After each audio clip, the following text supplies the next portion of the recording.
Hey there, friends.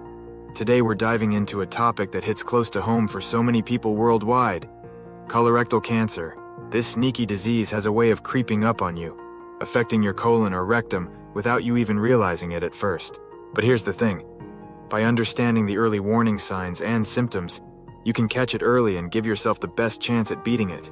So buckle up, because we're about to embark on a journey that could potentially save your life, or the life of someone you love.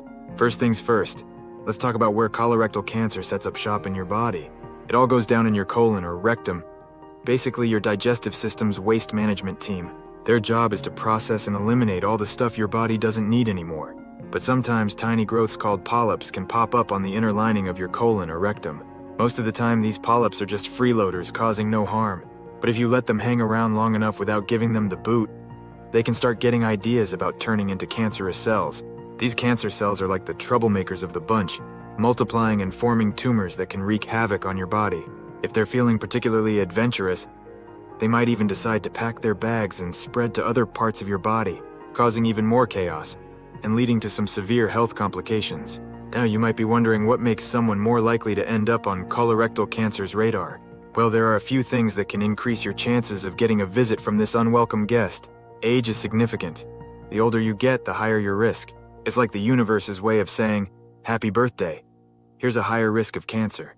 Family history also plays a role. Certain genetic conditions can make you more susceptible. If you're a fan of red and processed meats, you might want to rethink your dietary choices, as these foods have been linked to an increased risk of colorectal cancer. But wait, there's more. Being a couch potato, carrying around extra weight, smoking, and heavy drinking can also roll out the red carpet for this disease. It's like sending an engraved invitation to colorectal cancer that says, come on in and make yourself at home. Now I know what you might be thinking, but I don't have any of those risk factors, so I'm in the clear, right? Well, not so fast. Just because you don't have these risk factors doesn't mean you're immune to colorectal cancer. It can still come knocking on your door like an unwanted solicitor. But here's the good news. Early detection is critical. When colorectal cancer is caught in its early stages, treatment is more effective, and your chances of kicking its butt to the curb are much higher. That's where screening tests come in. They're like the superheroes of the colorectal cancer fighting world. Colonoscopies, stool tests, and even DNA tests can help spot any suspicious activity before it can cause real trouble. They're like the secret agents of your digestive system, always looking for anything that seems out of place. Speaking of screening tests, let's explore them a little more. First, we've got the colonoscopy. This is like sending a tiny camera on a mission to explore your colon and rectum. Sure, it might not be the most comfortable experience, but it's a small price to pay for the peace of mind that comes with knowing your colon is in tip-top shape. Next, we've got stool tests. These are like playing detective with your poop. You send a sample of your stool to a lab, and they look for any signs of blood or other abnormalities that could be a red flag for colorectal cancer. And last but not least, there are DNA tests.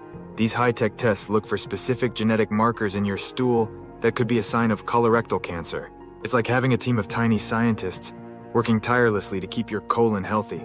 The bottom line is this: screening tests are your best defense against colorectal cancer. They can help catch it early when it's most treatable. So don't be shy about scheduling those appointments and getting up close and personal with your colon. It might not be the most glamorous part of your body, but it's one of the most important. All right, folks, let's talk about the red flags you should look for when it comes to colorectal cancer. First up, changes in your bathroom habits.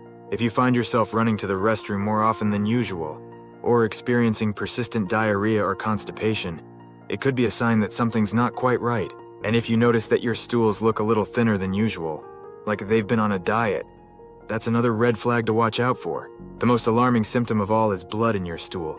If you see red in the toilet bowl, it is not from eating too many beets. It's time to get checked out. Blood in your stool could be a sign of colorectal cancer, or it could be something else entirely. Either way, it's something you want to pay attention to. Another symptom to watch out for is unexplained weight loss. If you suddenly drop a few pounds without trying, and it's not because you've been hitting the gym extra hard, it could be a sign that your body is fighting something more serious. Cancer cells are like little thieves, stealing nutrients from your body and causing you to lose weight without even trying. And let's not forget about abdominal pain and cramping. If you're experiencing persistent discomfort in your belly, it could be a sign that something's not quite right. It might feel like you've done too many sit-ups, or like there's a little gremlin in there causing trouble. Now I know what you might be thinking, but these symptoms could be caused by so many other things. And you're right, That's why it's so important to get checked out by a doctor. If you notice any of these red flags, they can help determine whether it's something serious like colorectal cancer or just a case of too many tacos. The bottom line is this: don't ignore your body when it's trying to tell you something. If you notice any changes in your bathroom habits, blood in your stool, unexplained weight loss, or persistent abdominal pain, it's time to schedule an appointment with your doctor. They can help you understand what's going on and ensure you're on the path to good health. So, you're probably wondering what you can do to lower your risk of colorectal cancer. Well, my friends, the good news is that you can take plenty of steps to keep your colon happy and healthy. First and foremost, let's talk about your diet.